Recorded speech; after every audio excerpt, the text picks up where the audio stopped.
Benderanya. Perhatikan bendera Yahudi. Kain berwarna putih, ada garis biru di atas, satu garis biru lurus di bawah dengan bintang segi 6 di tengah. Apa makna simbol ini? Ini penuh dengan makna. Garis biru di atas Sungai Nil, garis biru di bawah Sungai Efrat. Itu adalah batas kerajaan yang akan mereka dirikan. Sungai Nil di atas, Sungai Efrat di bawah. Artinya mereka akan menguasai Asia, Afrika. Sungai Nil, Afrika Utara, Mesir. Sungai Efrat, Asia, Irak. Mereka akan membuat negara Greater Israelian yang disebut dengan Israel Raya, Israel Agung, yang batasnya dari dua sungai, Sungai Nil dan Sungai Efrat. Oleh sebab itu jangan heran ketika kedutaan Yahudi, kedutaan Israel ingin dibuka di Kairo, dia tidak mau membuat kedutaan Israel di dalam bagian Sungai Nil, tapi dia ingin buat di luar. Orang yang tidak memperhatikan ini biasa-biasa saja, tapi bagi yang memperhatikan, dia tidak mau buat di dalam, karena dia menganggap kalau kami buat kedutaan di dalam, berarti ini memang sudah war negeri kami. Orang akan membuat kedutaan di luar negerinya, bukan di dalam negerinya. Maka antara Sungai Nil dengan Sungai Efrat, dia buat kedutaan di luar, karena dia ingin menunjukkan inilah negeri kami. Secara pikiran dia sudah mengatakan Mesir adalah negeri kami, hanya belum masanya saja. Maka dari mulai Mesir sampai ke Irak, hitung berapa negara: Yordania, Palestina, Suria, Lebanon, Irak, Saudi Arabia sebagian, Sudan, dari mulai Afrika Utara sampai ke Asia. Itu adalah negeri-negeri kami, negeri yang dijanjikan oleh Tuhan. Ardul Mau'un, negeri yang dijanjikan kalian akan kembali ke sana menurut mitologi, mitos, pikiran mereka. Tapi mereka meyakininya. Mereka meyakini akan turun nabi terakhir, Mesias, yang dijanjikan oleh Tuhan mereka. Tapi Mesias itu tidak mau turun sebelum dia melihat ada 5 perkara, ada 5 hal yang ditunggu, barulah Mesias itu turun. Dan mereka menyiapkan itu dengan persiapan yang sematang-matangnya. Yang pertama, Mesias baru mau turun kalau seluruh Yahudi kembali ke bumi yang dijanjikan. Dan mereka betul-betul kembali ke bumi yang dijanjikan itu. 1946 mereka berusaha sekuat mungkin, bagaimana supaya kita bisa kembali. Yang penting balik kampung, yang penting kita balik ke negeri kita, karena Mesias tidak mau turun kalau kita tidak bisa kembali. Berusaha sekuat tenaga, jumpai sultan-sultan Islam yang bisa dibeli, tapi umat Islam tidak bisa dibeli. Iman mereka terlalu mahal untuk dibeli. Mereka sudah menjual nyawa mereka, diri mereka dalam kuasa Allah Subhanahu wa taala, karena mereka yakin innallaha ashtara minal mu'minin, Allah sudah membeli dari orang mukminin amwalahum, harta mereka, wa anfusahum, nyawa mereka, bi anna lahumul jannah, mereka sudah dibeli dengan surga. Nyawa yang ada dalam dirimu bukan milikmu, hartamu, mobilmu, rumahmu bukan punyamu, itu semua punya Allah. Sudah lama dibeli Allah, sebelum kau lahir ke dunia sudah dibeli Allah. Dibeli dengan apa? Dengan surga. Barang yang sudah dijual tidak boleh dijual 2 kali. Diri yang sudah dijual kepada Allah, harta yang sudah dijual kepada Allah, maka tidak boleh dijual lagi kepada manusia. Raja-raja, sultan-sultan Islam tidak mau menjual, tapi mereka licik. Mereka gunakan anak bangsa umat Islam yang kulitnya sama dengan kita, yang wajahnya sama dengan kita, yang bahasanya sama dengan kita. Mustafa Kemal Atatürk bukan orang Yahudi, bukan orang kafir, orang Islam. Bahasanya bahasa Turki, wajahnya wajah Turki, tapi dia yang menggulingkan kesultanan Turki. 1924 berakhir khilafah Islamiyah, lemah umat Islam. Di saat itulah mereka mengambil, mencaplok, lalu kemudian akhirnya mereka kembali beramai-ramai. Mengapa mereka kembali ke tanah yang tandus ini? Bukankah mereka sudah hidup nyaman, enak di Eropa, Inggris, Prancis, Belanda, Jerman? Hampir di setiap negeri ini ada Yahudi. Kenapa mereka mesti kembali? Karena mereka meyakini ini adalah tanah yang dijanjikan oleh Tuhan. Mereka menyebut nenek moyang mereka itu Israel. Isra artinya hamba, El Tuhan. Israel hamba Tuhan, hamba pilihan Tuhan. Tapi Israel punya makna lain. Isra musari, El lillah. Israel musari lillah, orang yang pernah bergulat dengan Tuhan. Kata mereka, nenek moyang kami itu hebat.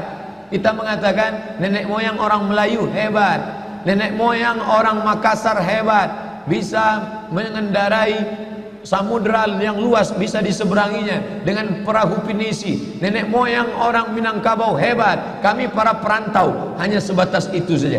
Mereka di atas itu lagi, nenek moyang kami hebat. Apa hebatnya? Pernah bergulat dengan Tuhan dan Tuhan kalah. Tuhan kalah ketika bergulat dengan nenek moyang kami.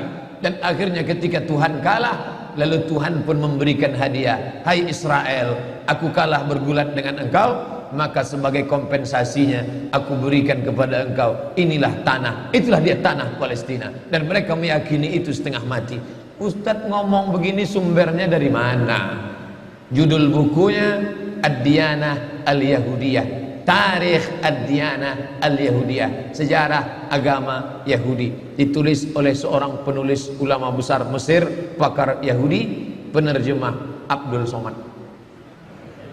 Kebetulan saya menerjemahnya tahun 2009. Sampulnya warna hitam. Bagi jamaah yang ada di Jakarta, harap segera cari buku ini, yaitu diterbitkan oleh Pustaka Al-Kautsar Jakarta. Artinya mereka dengan keyakinan yang penuh, kami adalah hamba-hamba bangsa-bangsa pilihan Tuhan. Itulah mengapa mereka ramai-ramai. Orang berpikir heran, apa yang mereka kejar ke Palestina? Andai ada orang ingin merebut Irak, masuk akal. Merebut Irak karena banyak sumur-sumur minyak. Andai ada mau ekspansi ke Kuwait, masuk akal, karena sumur minyak di Kuwait banyak. Kenapa kembali ke Palestina? Ada apa? Tanah yang tandus, tanah yang kering kerontang.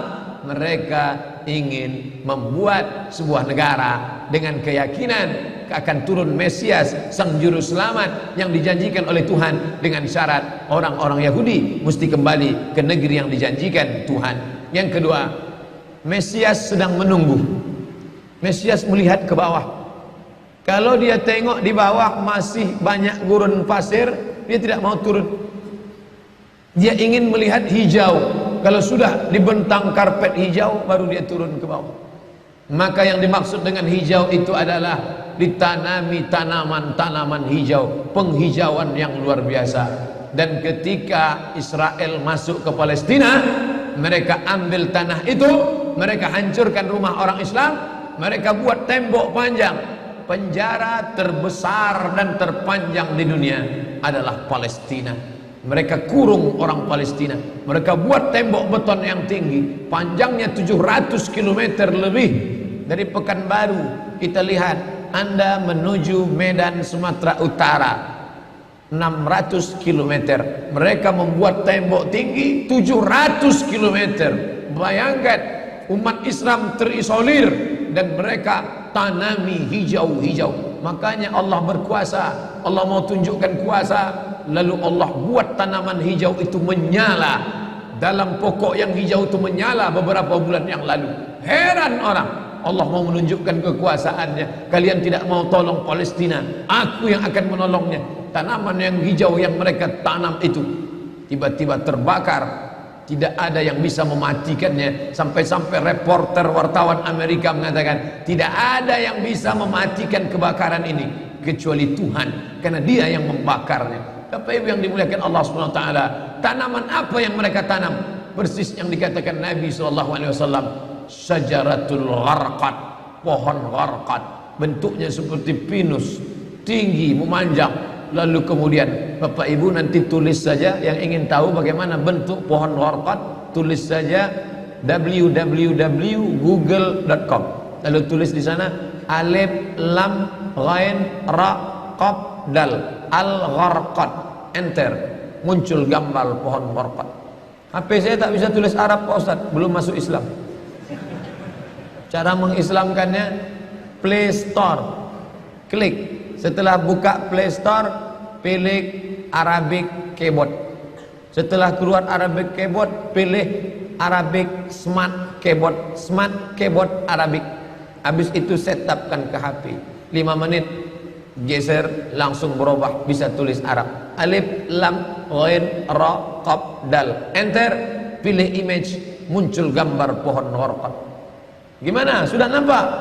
Tak keluar Pak Ustaz. Loh, kenapa? Paket tak ada. Sekarang mudah belajar. Dulu kami sekolah ketika mau tahu gimana pohon sidir, kalau mau memandikan jenazah, ambil beberapa helai daun sidir, lalu digiling, dimasukkan ke air. Gimana pohon sidir, Ustadz? Pohon sidir, kata Ustadz. Sekarang mudah saja, tinggal tulis sin dal ra, sidir, enter. Pohon bidara kata kita, enter image, nampak. Oh, ini gambarnya. Teknologi canggih memudahkan kita.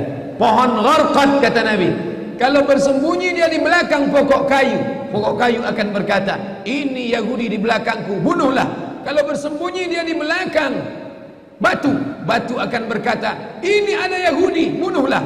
Tapi kata Nabi, ada satu pohon yang tidak mau menunjukkan dia. Ini pohon mereka, kata Nabi. Apa itu? Sajaratul gharqad, pohon gharqad. Subhanallah, Masya Allah. Apa yang dikatakan Nabi dulu terwujud sekarang. Mereka tanam pohon gharqad ini sebanyak-banyaknya. Ketika saya sampai ke Rafah, Mesir, Palestina, sampai perbatasan Mesir Palestina, ada satu kota bernama Rafah. Rafah dibagi dua, Rafah Palestina, Rafah Mesir. Di tengah kota Rafah, di batas perbatasan, kawat duri panjang yang dipasang dengan voltase listrik bertegangan tinggi. Siapa saja yang menyentuhnya akan terbakar mati. Tak ada orang berani mendekat. Tapi kawat-kawat duri itu kita bisa melihat rumah-rumah saudara kita di Palestina dan nampak hijau. Lalu gaib penunjuk bertanya ke kami, coba tengok pohon yang hijau itu. Pohon apa itu?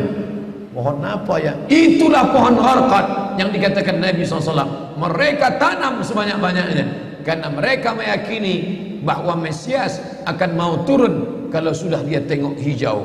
Seperti kita kalau pesawat mau mendarat di airport Sultan Syarif Qasim II airport, Anda akan, ladies and gentlemen, all our passenger, para penumpang pesawat airlines, kita akan mendarat. Begitu kita melihat riau hijau, tapi hijaunya bukan pohon gharqad, pohon gotah sama pohon sawit.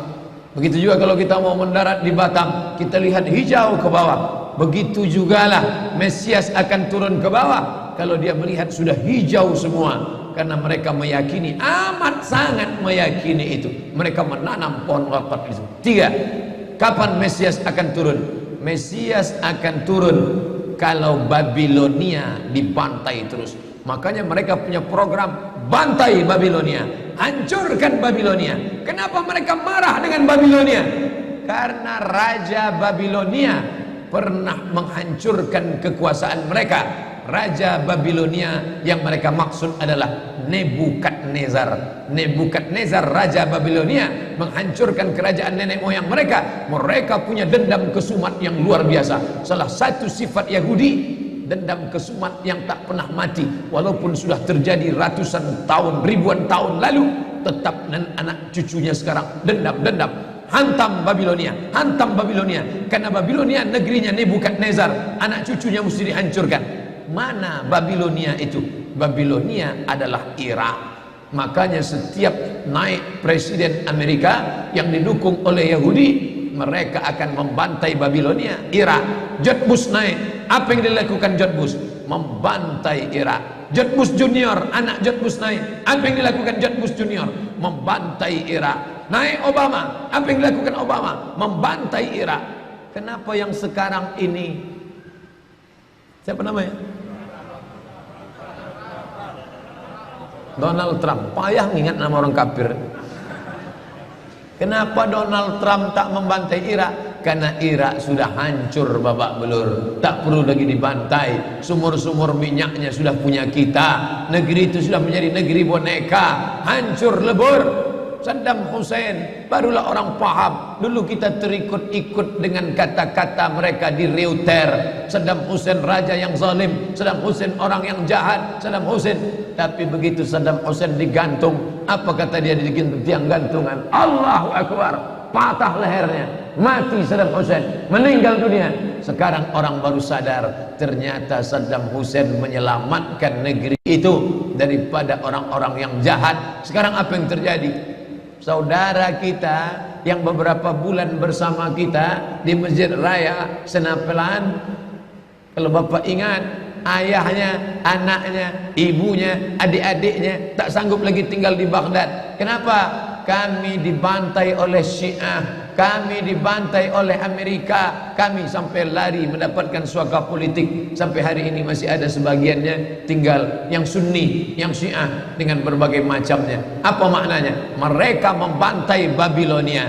Lalu orang mengatakan ini kan ekspansi politik, ini kan karena sumur minyak. Ada betulnya, tapi lebih daripada itu adalah mereka memiliki keyakinan yang luar biasa bahwa Mesias akan datang kalau Babilonia dihancurkan. Ustadz baca analisa ini dari mana? Kami belajar buku ini 6 bulan di Al-Azhar, satu mata kuliah, dan saya paling suka mata kuliah ini karena mengaitkan antara ayat Al-Quran dengan hadis Nabi.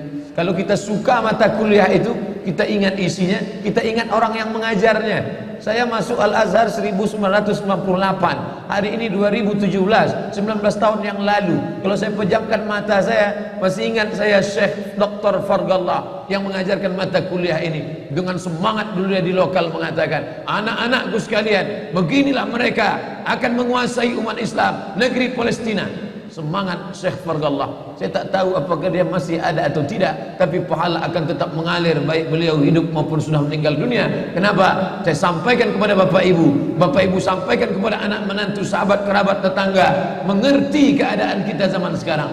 Jangan sampai dikatakan Palestina bukan urusan kita. Ini kan masalah politik. Indonesia ya Indonesia, Palestina ya Palestina. Antum tidak mengerti masalah dunia. Palestina adalah masalah umat Islam. Subhanalladzi asra bi'abdihi, maha suci Allah yang sudah memperjalankan hambanya minal masjidil haram, dari masjidil haram, ilal masjidil aqsa, masjidil aqsa, masjidil aqsa Palestina. Kita yang tertulis dalam kitab suci kita bahwa kita punya ikatan emosional, kenapa kita tidak yakin itu? Yahudi ajarannya dibuat-buat, ajarannya mitos, tapi mereka punya keyakinan yang luar biasa. Mereka rebut negeri itu, mereka kuasai, mereka hancurkan negeri musuh. Atas dasar apa? Keyakinan bahwa Mesias akan datang. Yang kelima, apa yang mereka lakukan untuk Palestina? Mereka